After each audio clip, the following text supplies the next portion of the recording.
Hello all, welcome back to our channel Akhila Sanjay. ఇవాళ మన ఛానల్లో అయితే ఒక స్పెషల్ పచ్చడి అయితే చేసి చూపిస్తున్నానండి.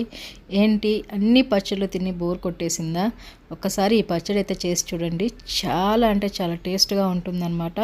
ఒక్కసారి చేసుకొని తింటే మళ్ళీ మళ్ళీ తినాలనిపించే పచ్చడి అనమాట. అంత టేస్ట్గా ఉంటుంది. రైస్లో కానీ టిఫిన్స్లో కానీ దేంట్లోకైనా సరే చాలా అంటే చాలా కమ్మగా ఉండే ఉల్లిపాయ కొబ్బరి పచ్చడి అండి. చాలా అంటే చాలా రుచిగా ఉంటుంది ఈ పచ్చడి అయితే. చూసారా ఎంత యమ్మీగా కనిపిస్తుందో కదా. ప్లీజ్ అండి, ఫస్ట్ టైం ఎవరైతే మన ఛానల్ చూస్తున్నారో ప్లీజ్ సబ్స్క్రైబ్ చేసి లైక్ చేసి షేర్ చేయండి.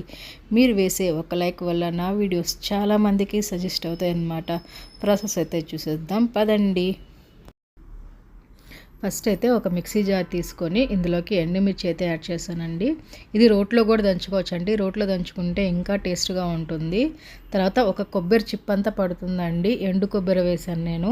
పచ్చి కొబ్బరితో చేసేది కాదు, ఎండు కొబ్బరితో చేసేది. తర్వాత ఆనియన్స్ ఒక 3 ఆనియన్స్ అయితే తీసుకున్నాను అనమాట. ఇలాగ సన్నగా చాప్ చేసుకొని వేసుకోవాలి.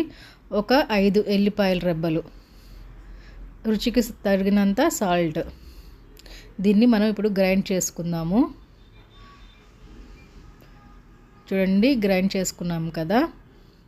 దంచుకునేది అయితే కొంచెం లేట్ అవుతుంది. ఇలాగా మిక్సీకి వేసుకుంటే త్వరగా అయిపోతుంది. కొబ్బరి అనేది త్వరగా నలగదు కదా, దానికి కొంచెం టైం పడుతుందన్నమాట. ఇప్పుడు పోపు అయితే పెట్టేసుకుందాం ఈ చట్నీకి. బాండిల్ పెట్టుకొని బాండిల్లో ఆయిల్ అయితే పోసేస్తున్నాను. ఇది మంచిగా కాగాక ఇందులోకి ఆవాలు, జీలకర్ర, పచ్చిశనగపప్పు, మినప్పప్పు. పప్పులు కొంచెం ఎక్కువ వేసుకోండి. మనం రైస్లో తినేటప్పుడు ఆ పప్పులు తగులుతూ ఉంటే మంచి కమ్మదనం వస్తుందన్నమాట. మంచిగా పంటి కింద పడి నలుగుతూ ఉంటే మినప్పప్పు, పచ్చిశనగపప్పు మంచి టేస్ట్ వస్తుందండి. తర్వాత ఎండుమిర్చి యాడ్ చేశాను. చెప్తుంటే నాకే ఎప్పుడెప్పుడు తినేద్దామా ఈ పచ్చడి అని అనిపిస్తుంది అన్నమాట. అంత టేస్ట్గా ఉంది. తర్వాత ఇందులోకి కరివేపాకు కూడా యాడ్ చేసుకుందాము. 4-5 ఎల్లిపాయల రెబ్బలు కూడా యాడ్ చేసుకుందాము.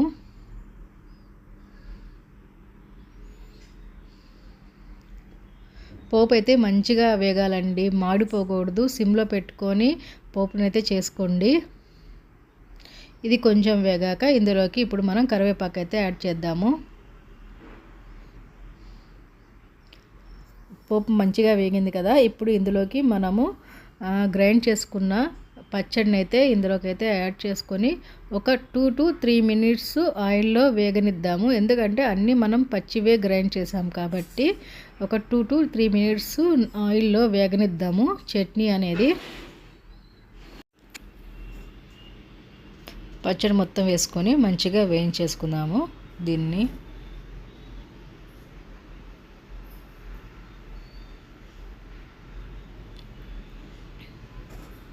ఇప్పుడు ఇందులోకి కొంచెం పసుపు కూడా యాడ్ చేసుకుందామండి. కొంచెం పసుపు అయితే యాడ్ చేశాను. దీన్ని కూడా పచ్చివాసన పోయేంత వరకు మంచిగా వేయించుకుందాము. లాస్ట్ వీడియోలో టిఫిన్స్లోకి చేసుకునే చట్నీ అయితే చేశాను. పుట్నాలు పల్లీల చట్నీ అయితే చేస్తున్నాను. చూడండి, ఆ వీడియో కూడా చాలా అంటే చాలా టేస్ట్గా ఉంటుందండి ఆ పచ్చడి. ఒకసారి మీరు కూడా ఖచ్చితంగా ట్రై చేయండి. చాలా అంటే చాలా టేస్ట్గా ఉంటుంది పచ్చడి అయితే. చూడండి, బాగా మంచిగా వేగిపోయింది. దీన్ని ఒక గిన్నెలోకి అయితే తీసేసుకుందాము. కనీసం ఇది బయట పెడితే ఒక 3-4 days అయినా చెడిపోకుండా బాగుంటుందండి. మనం రైస్లోకి తినచ్చు, టిఫిన్స్లోకి తినచ్చు, దేంట్లోకైనా తినచ్చు. పూరి చపాతీలో కూడా తినచ్చు అనమాట. చాలా అంటే చాలా టేస్ట్గా ఉండే ఉల్లిగడ్డ కొబ్బరి పచ్చడి అయితే చేసేసాను నా స్టైల్లో.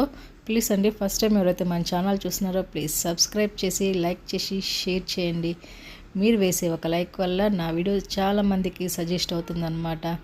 ఇంతేనండి, యమ్మీ ఉల్లిగడ్డ కొబ్బరి పచ్చడి అయితే నా స్టైల్లో చేసేసాను. నోటికి ఎంతో కమ్మగా ఉంటుందన్నమాట. ఒక్కసారి తింటే చాలు మళ్ళా తినాలనిపించే టేస్ట్ తోటి పచ్చడి అయితే రెడీ అయిపోయింది. దీన్ని నేను రైస్తో టేస్ట్ చేస్తున్నాను అనమాట. రైస్ పెట్టేసుకొని ఒక గంట పచ్చడి వేసేసుకొని గంట అని చాలామంది చెప్పారు, గంట కదా అనేది గంటే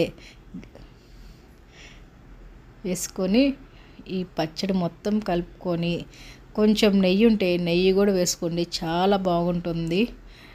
ఇలాగా కమ్మటి ముద్దలు పిల్లలకి కలిపి పెడుతుంటే మంచిగా ఎంజాయ్ చేసుకుంటూ తింటారండి. మంచి మంచి పచ్చళ్ళు ఉన్నాయి మనకి. ఇలాంటి పచ్చళ్ళు ఎక్కడ దొరకవండి, మనం ఇంట్లో చేసుకుంటే తప్ప బయట ఎక్కడ దొరకవన్నమాట. చూసి మీరు కూడా ఒకసారి చేసేసి ఎలా ఉందో నాకు కామెంట్ సెక్షన్లో ఖచ్చితంగా పెట్టండి. నెక్స్ట్ వీడియోలో కలుసుకుందాం. బాయ్.